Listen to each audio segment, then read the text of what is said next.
মুরলির তারিখ ৬ সেপ্টেম্বর ২০২৪। ওম শান্তি। মধুবন থেকে বাপদাদা বলছেন, মিষ্টি বাচ্চারা, তোমাদের এই পড়াশোনা হল সোর্স অফ ইনকাম। এই পড়াশোনার দ্বারা ২১ জন্মের উপার্জনের ব্যবস্থা হয়ে যায়। প্রশ্ন, মুক্তিধামে যাওয়া কি লাভের না ক্ষতির? উত্তর, ভক্তদের জন্য এও অর্জন, কারণ অর্ধকল্প শান্তি শান্তি বলে প্রার্থনা করে এসেছে। অনেক পরিশ্রম করেও শান্তি লাভ হয়নি। এখন বাবার দ্বারা শান্তি প্রাপ্ত হয়, অর্থাৎ মুক্তিধামে যায়। সুতরাং এও হল অর্ধকল্পের পরিশ্রমের ফল, তাই একেও লাভজনক উপার্জন বলা হবে, ক্ষতির নয়। তোমরা বাচ্চারা তো জীবন মুক্তিতে যাওয়ার জন্য পুরুষার্থ করো। তোমাদের বুদ্ধিতে এখন সম্পূর্ণ বিশ্বের হিস্ট্রিজিওগ্রাফি নাচছে। ওম শান্তি। মিষ্টি মিষ্টি আত্মারূপী বাচ্চাদের আত্মিক পিতা এই কথা তো বুঝিয়েছেন যে আত্মা সবকিছু বুঝতে পারে। এই সময় বাচ্চারা তোমাদের আত্মিক পিতা আত্মাদের দুনিয়ায় নিয়ে যান। সেই দুনিয়াকে বলা হয় আধ্যাত্মিক দৈবী দুনিয়া, একে বলা হয় দৈহিক দুনিয়া, মানুষের দুনিয়া। বাচ্চারা বুঝতে পারে যে রুহানি দৈবী দুনিয়া ছিল, সেটা ছিল দৈবী মানুষের পবিত্র দুনিয়া। এখন মানুষ অপবিত্র হয়েছে, তাই সেই দেবতাদের গায়ন পূজন করে। এই স্মৃতি রয়েছে যে অবশ্যই প্রথমে সৃষ্টিরূপী বৃক্ষে একটি ধর্ম ছিল। বিরাট রূপে বৃক্ষের বিষয়েও বোঝাতে হবে। এই বৃক্ষের বীজরূপ রয়েছে উপরে। বৃক্ষের বীজ হলেন বাবা, সুতরাং যেমন বীজ তেমনই ফল, অর্থাৎ পাতা ইত্যাদি বের হয়। এও ওয়ান্ডার, তাই না? কত সূক্ষ্ম জিনিস কত ফল দেয়, কত রূপ পরিবর্তন হয়। এই মনুষ্য সৃষ্টি রূপী বৃক্ষের কথা কেউ জানে না, একেই বলা হয় কল্পবৃক্ষ। এই বৃক্ষের বর্ণনা একমাত্র গীতায় রয়েছে। সবাই জানে গীতা হল নম্বর 1 ধর্মশাস্ত্র। শাস্ত্র নম্বর অনুযায়ী হয়, তাই না? কিভাবে নম্বর অনুযায়ী ধর্ম স্থাপন হয় সে কথাও শুধুমাত্র তোমরাই বোঝো, অন্য আর কারো বুদ্ধিতে এই জ্ঞান নেই। তোমাদের বুদ্ধিতে আছে সর্বপ্রথমে কোন ধর্মের বৃক্ষ হয়, তারপরে তাতে অন্য ধর্মের বৃদ্ধি কিভাবে হয়। একেই বলা হয় বিরাট নাটক। বাচ্চাদের বুদ্ধিতে সম্পূর্ণ বৃক্ষটি আছে। বৃক্ষের উৎপত্তি কিভাবে হয়, এই হল মুখ্য কথা। দেবী দেবতাদের বৃক্ষ এখন আর নেই, অন্য শাখা প্রশাখা উপস্থিত রয়েছে। যদিও আদি সনাতন দেবী দেবতা ধর্মের ফাউন্ডেশন নেই। এই বিষয়েও কথিত আছে, এক আদি সনাতন দেবী দেবতা ধর্মের স্থাপনা করে বাকি অন্য ধর্মের বিনাশ হয়ে যায়। এখন তোমরা জানো দৈবী বৃক্ষ কতখানি ছোট সাইজের হবে। তখন এতগুলি অন্য ধর্ম সব থাকবে না। বৃক্ষ প্রথমে ছোট থাকে, তারপরে বড় হয়ে যায়। বাড়তে বাড়তে এখন কত বড় হয়েছে। এখন এই বৃক্ষের আয়ু পূর্ণ হয়েছে। এর জন্য শিবপুর বোটানিক্যাল গার্ডেনে ব্যানিয়ান ট্রির অর্থাৎ বট গাছের দৃষ্টান্ত দিয়ে ভালোভাবে বোঝানো হয়। এও হল গীতা জ্ঞান, যা বাবা তোমাদের সামনে বসে বলেন, যার দ্বারা তোমরা রাজার রাজা হও। তারপরে ভক্তি মার্গে এই গীতা শাস্ত্র ইত্যাদি তৈরি হবে। এই রূপ অনাদি ড্রামা নির্ধারিত রয়েছে। তবুও এমনই হবে। পরে যে ধর্মগুলি স্থাপন হবে তাদের নিজস্ব শাস্ত্র থাকবে। শিখ ধর্মের নিজের শাস্ত্র, খ্রিস্টান ও বৌদ্ধদের নিজের নিজের শাস্ত্র থাকবে। এখন তোমাদের বুদ্ধিতে বিশ্বের হিস্ট্রিজিওগ্রাফি নাচছে। বুদ্ধি জ্ঞান ডান্স করছে। তোমরা সম্পূর্ণ বৃক্ষকে জেনেছ। কিভাবে ধর্মের আগমন হয়, কিভাবে বৃদ্ধি হয়। তারপরে আমাদের একটি ধর্ম স্থাপন হয়, বাকিগুলি শেষ হয়। গাওয়া হয়, জ্ঞান সূর্য প্রকট হল, হবে অজ্ঞান তিমির বিনাশ। এখন ঘোর অন্ধকার যে অসংখ্য মানুষ, এখন এত সংখ্যা পড়ে থাকবে না। লক্ষ্মীনারায়ণের রাজ্যে এত ছিল না। তারপরে একটি ধর্ম স্থাপন হতেই হবে। এই নলেজ বাবা স্বয়ং প্রদান করেন।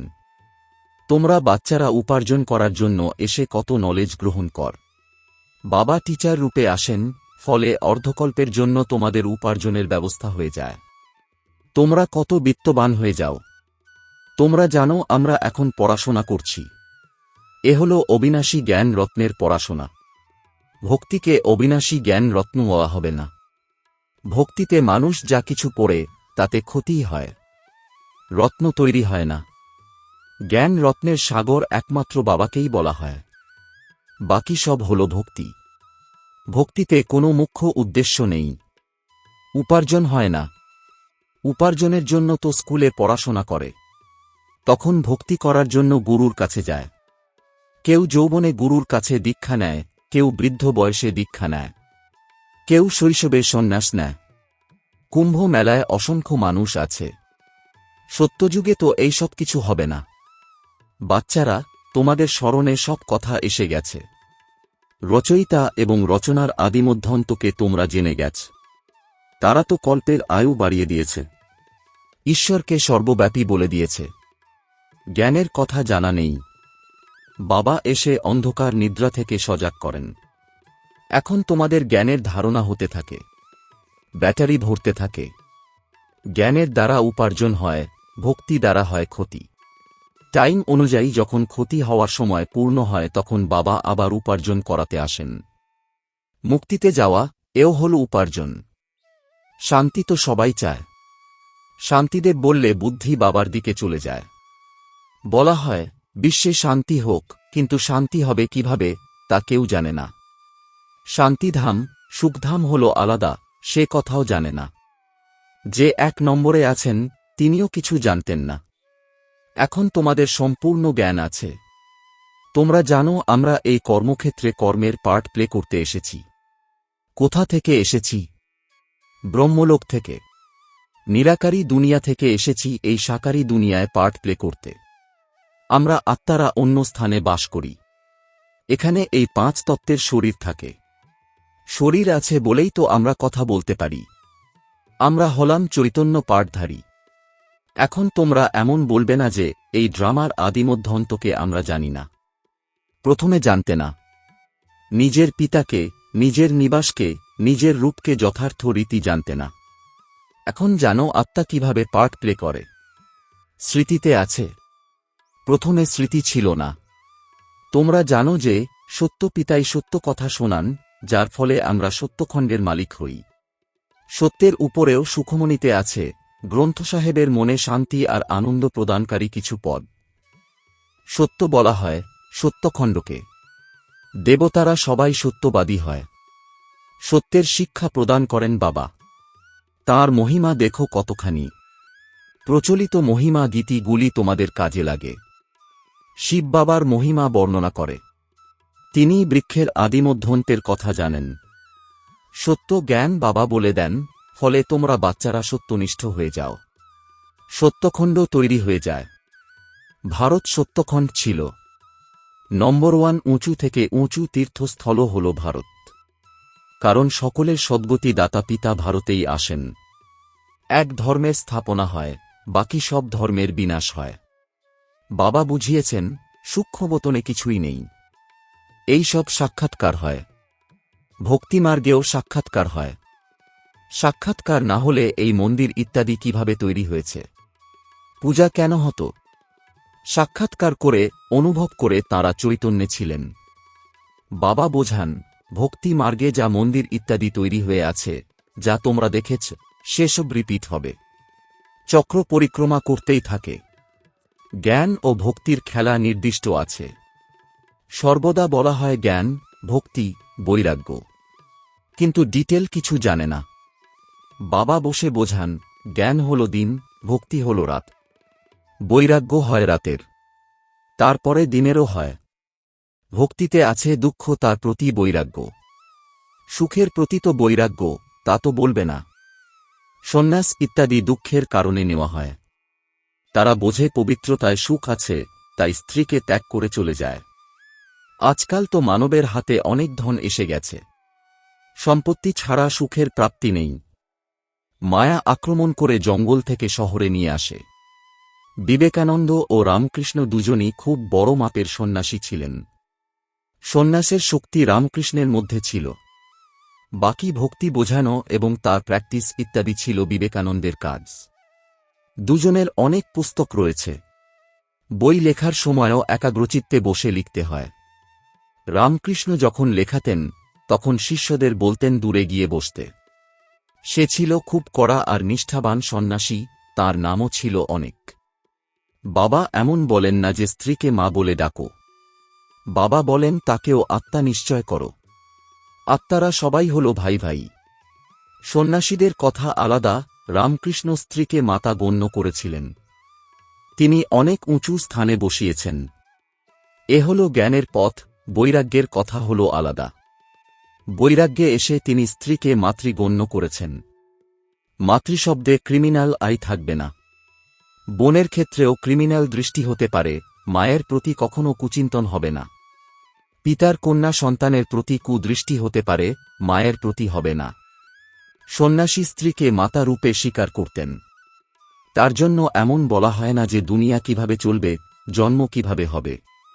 সে তো একজনই, যিনি বৈরাগ্যভাবের জন্য স্ত্রীকে মাতৃ আসনে বসিয়েছিলেন। তার জন্য রামকৃষ্ণের কতখানি মহিমা দেখো।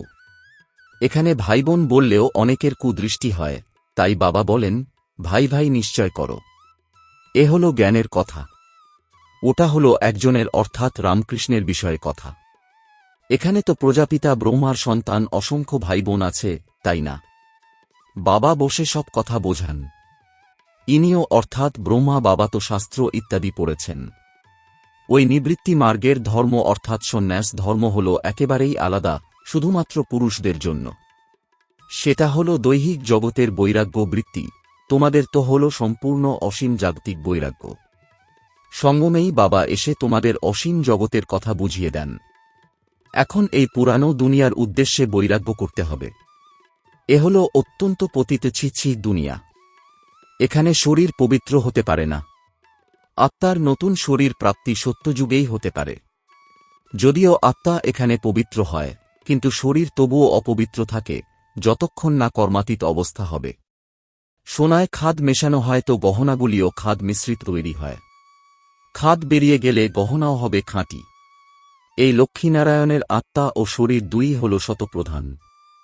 তোমাদের আত্মা ও শরীর দুই হল তমপ্রধান কালিমাযুক্ত। আত্মা কামচিতায় বসে কালো হয়েছে।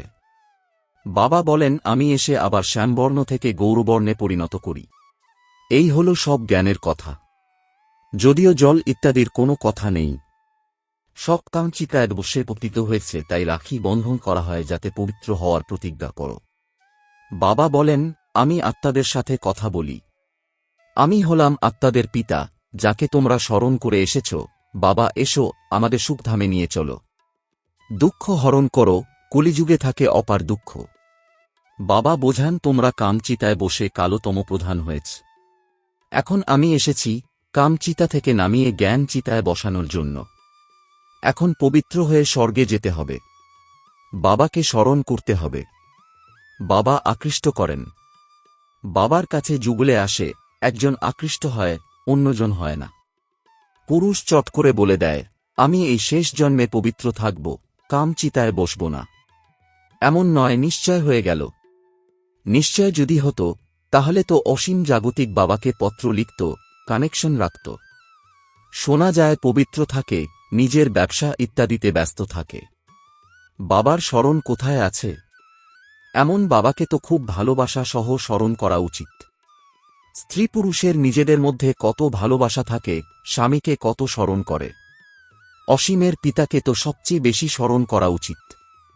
বলাও হয়, ভালোবাসো বা না বাসো, আমরা কখনো হাত ছাড়ব না। এমন নয়, এখানে এসে থাকবে, তাহলে তো সন্ন্যাস হয়ে গেল। ঘর সংসার ছেড়ে এখানে এসে থাকলে। তোমাদের তো বলা হয়, গৃহস্থে থেকে পবিত্র হও। প্রথমে এইরূপ ভাট্টিত হওয়ারই ছিল, ফলে এতজন তৈরি হয়ে বেরিয়েছে, সেসব বৃত্তান্ত শোনার মতো। যারা বাবার আপন হয়ে যজ্ঞে থেকে রুহানি সার্ভিস করে না, তারা গিয়ে দাসদাসী হয়, তারপরে শেষের দিকে নম্বর অনুযায়ী পুরুষার্থ অনুসারে মুকুট প্রাপ্ত হয়। তাদেরও বংশ থাকে, প্রজায় আসতে পারে না। বাইরের কেউ এসে ভিতরের একজন হতে পারে না। বল্লভাচার্য বাইরের কাউকে ভিতরে আসতে দিতেন না। এইসব বিষয় ভালোভাবে বুঝতে হবে। জ্ঞান হল সেকেন্ডের, তাহলে বাবাকে জ্ঞানের সাগর কেন বলা হয়? বাবা বাচ্চাদের বোঝাতেই থাকেন এবং শেষ সময় পর্যন্ত বোঝাতেই থাকবেন। যখন রাজধানী স্থাপন হয়ে যাবে, তোমরা কর্মাতীত অবস্থায় পৌঁছে যাবে, তখন জ্ঞান সম্পূর্ণ হয়ে যাবে। যদিও কথাটি হল সেকেন্ডের, কিন্তু বোঝাতে হয়। জাগতিক পিতার কাছ থেকে জাগতিক উত্তরাধিকার পাওয়া যায়, আর অসীম জগতের পিতা বিশ্বের মালিক করেন। তোমরা সুখ ধামে যাবে তো বাকি সবাই শান্তিধামে চলে যাবে। সেখানে তো রয়েছেই সুখী সুখ। বাবা এসেছেন আত্মাদের আমন্ত্রণে। আমরা নতুন দুনিয়ার মালিক হচ্ছি রাজযোগের পড়াশোনার দ্বারা। আচ্ছা, মিষ্টি মিষ্টি প্রশিক্ষার্থী বাচ্চাদের মাতাপিতা বাপদাদার স্মরণসহ স্নেহসুমন আর সুপ্রভাত। আত্মিক পিতার আত্মিক বাচ্চাদেরকে জানাচ্ছি নমস্কার।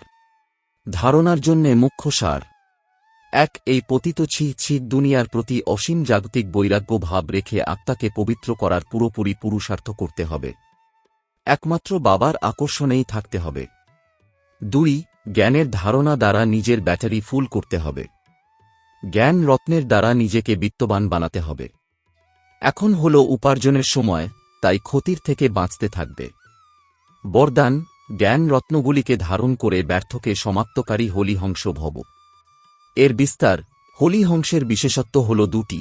এক হল জ্ঞান রত্ন চয়ন করা, আর দ্বিতীয় হল নির্ণয় শক্তির দ্বারা দুধ আর জলকে আলাদা করা। দুধ আর জলের অর্থ হল সমর্থ আর ব্যর্থের নির্ণয়। ব্যর্থকে জলের সমান বলা হয় আর সমর্থ হল দুধের সমান। তো ব্যর্থকে সমাপ্ত করা অর্থাৎ হলিহংস হওয়া। সবসময় বুদ্ধিতে জ্ঞান রত্ন চলতে থাকলে, মনন চলতে থাকলে রত্নে ভরপুর হয়ে যাবে। স্লোগান: সদা নিজের শ্রেষ্ঠ পজিশনে স্থিত থেকে অপোজিশনকে সমাপ্তকারী হল বিজয়ী আত্মা। ওম শান্তি।